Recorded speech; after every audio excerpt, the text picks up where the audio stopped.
Hello viewers, আসসালামু আলাইকুম। বইমেলাতে যাব। বইমেলার কাছে এসে গিয়েছি। এটা হচ্ছে টিএসসি। এখানে আমি প্রথম আসলাম। বইমেলার ভিতরে ঢুকবো। আমরা কিন্তু 3টার দিকে এসেছি, তাও এত ভিড়। ঢুকেই প্রথমে দেখলাম ক খ দিয়ে কানের দুল, আমার খুবই ভালো লাগলো। তারপর নুডলসের দোকান দেখলাম, জুস এর দোকান দেখলাম। তারপর আমরা দুজন 2টা জুস নিলাম। জুস খেতে খেতে ভিতরের দিকে আসলাম। এক এক স্টল এক এক ভাবে সাজিয়েছে। তারপর দেখলাম সংসদ ভবনের কত দোকান। আমার তো খুব অবাক লাগলো যে সংসদ ভবন থেকে ঘুরে আসলাম, এসে দেখি এখানে তারই মতো দোকান। আমরা বেবিদের বই দেখছি। এখান থেকে দুজনের 2টা বই নিলাম। বইগুলোর দাম বেশি ছিল না, 100 টাকার মতো ছিল।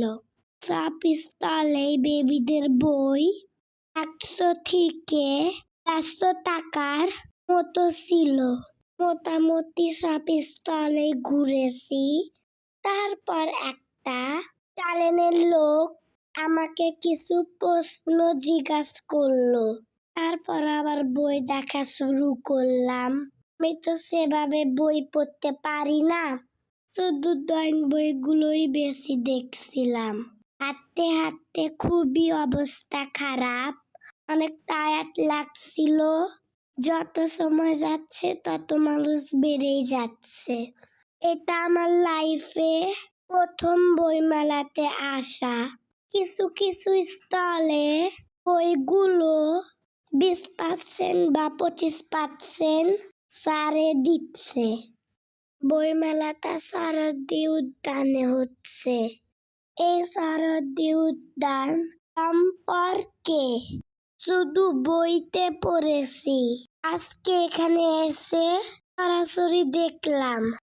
ধীরে ধীরে সন্ধ্যা হয়ে যাচ্ছে, আলুসু বেড়ে যাচ্ছে।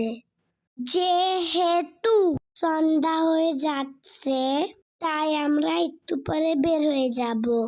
ভেবেছিলাম রাত পর্যন্ত থাকবো, কিন্তু অনেক খারাপ লাগছে, তাই চলে যাচ্ছি। তার পথে দুজনের জন্য 2টা আইসক্রিম নিলাম। রাস্তায় এমন ভাজা পুরি দেখে আম্মু আর আন্টি খেলো। তাই ভালো থাকবেন, আল্লাহ হাফেজ।